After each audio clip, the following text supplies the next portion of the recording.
Mahilig po ba kayo sa street food? Sa Davao City, iba't ibang uri niyan ang kinagigiliwan ng mga Davaoenyo. Pero para malaman kung ligtas nga ba itong kainin, sinuri ito ng Department of Science and Technology.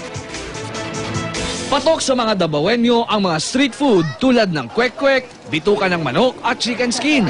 Ayon sa mga bumibili, bukod sa mura, masarap din daw ang mga ito kaya't patuloy silang bumibili. Sa Davao City, nagsagawa ng pag-aaral ang Department of Science and Technology para alamin kung ligtas bang kainin ang mga naturang pagkain. Lumabas na nagtataglay ng 3 klase ng mikrobyo ang mga nasuring street food sa Davao City. Unang nakita, ang E. coli bacteria na kadalasang galing sa dumi ng tao. Nakitaan naman ang Salmonella bacteria, ang kwek-kwek o itlog na ibinalot sa harina. Positibo rin sa Staphylococcus aureus bacteria ang mga sinuring pagkain. Street food vendor, for example, touches his face or hand na infected with Staphylococcus aureus, posibleng matransfer yung bacteria dun sa pagkain. And it can also cause diarrhea, vomiting, and even death. Dili na lang kaon, kay dilim day save. Pero ayon sa mga tindero, wala namang nagrereklamong nagkasakit dahil sa kanilang mga ibinibenta. Kani ako ang pagluto sa pagtuhog ng mga nilimpyo man o may langaw. Paglilinaw ng DOST, di nila hangaring tanggalan ng hanap buhay ang mga street food vendors. The street food vendors and karamihan sa kanila, walang masyadong education, no? So kailangan i-train natin, we make them aware yung proper procedures in the preparation of food. Kaya naman, pinag-aaralan na ng DOST at Davao City Government kung paano matuturuan ng tamang paghahanda ng pagkain ang street food vendors. Posible ring magpasa ang Davao City Council ng Food Safety Ordinance. Darth Mais, CMA News. At kaugnay po niyan, kausapin naman natin si Ginoong Rainer Fajardo, Sanitary Inspector ng DOH-NCR. Magandang hapon po sa inyo. Hello, magandang hapon po. Sir, ito hong pinakita nating report sa Davao ito, pero safe to say na siguro lahat ng mga street foods naman sa buong bansa, meron hong mga ganong mga hindi natin alam na mikrobyo pala. Tama po ba yung ganong assumption, sir? Opo. So, usually po, yung according po sa report ng Department of Health, yung National Epidemiology Center po natin, pwede magkaroon ng mga cholera, typhoid fever, hepatitis, and of course, food poisoning po ang isa rin po sa kung hindi improper po yung pag-handle po natin ng mga food po. Especially po, siyempre po pag sa street foods po, mahihirapan po tayo na gawin talaga yung proper handling. Pagkain po. Sir, meron ba tayong statistics dun sa mga kaso ng halimbawa cholera na attributable po sa street food?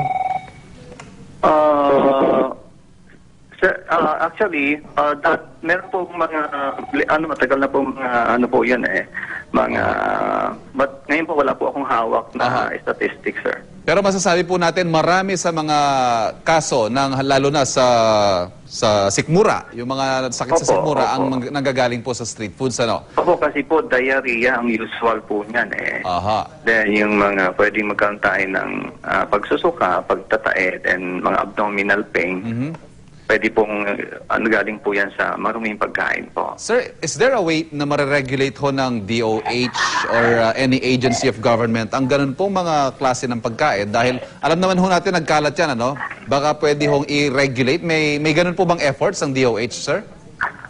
Meron po kasi po lalo na kasi po sir, hindi naman natin mababantayan lahat ng street vendor na yan. But meron po tayong mga local sanitary inspectors na magmo-monitor po sa kanila and to give proper health education rin po and sanitation po para po dun sa mga kung hindi man sila maalis pa totally, kasama rin po yan kasi po dun sa ating parang push po para po sa local government unit po natin. Sir, may perception kasi yung mga mamamayan natin, myself included, na pag napakulo naman sa mantika yan, pag pinrito na, mamamatay na rin mga mikrobyo niyan. So apparently, hindi ho tama yung ganong pag-iisip, ano? They are using utensils na pwedeng pagmulan, then yung mga barbecue sticks natin na hindi rin natin alam kung saan galing rin po yun, kung paano nila kinukuha.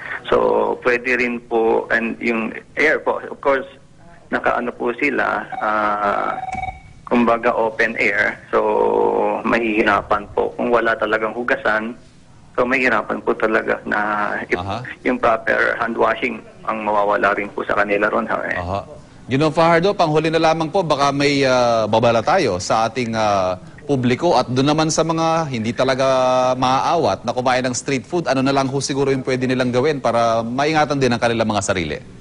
Yun po, actually, babala na rin po natin sa lahat ng sa pupang publiko po natin na mga kapwa natin, mga kababayan, ano po, na iwasan na lang po ang pagkain ng mga pagkain, lalo na kung mga sa street vendors po, kasi po ang nire-require lang po sa mga street vendor yung pre-packed food po. Kung ito po ay niluluto sa daan, pwede na po siya makontaminate eventually. Pwede po magkaroon po tayo lahat ng anumang uri ng karamdaman dahil po hindi po safe ang practices po nila. Ginoong Rainer Fajardo, maraming salamat po sa inyo.